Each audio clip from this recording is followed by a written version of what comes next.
Hello everyone! In today's video, I'm going to show you how to use Revolut if you're under 18. Now, what we're going to do here is look for our phone's app store, and then we're just going to search for Revolut, and we're just going to look for the options over here until we find Revolut under 18. So once you find it, just go ahead and install this on your phone. As you can see, I already have it installed. So we're just going to go ahead and navigate to the app.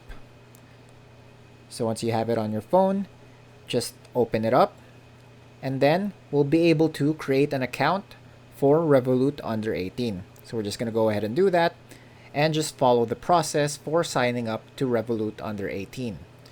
Alternatively, if you wish to use the normal or regular version of Revolut, you can also ask permission or guidance from your parent or guardian to supervise you and sign up an account for you. And that's it for today. Thanks for tuning in, and I'll see you next time.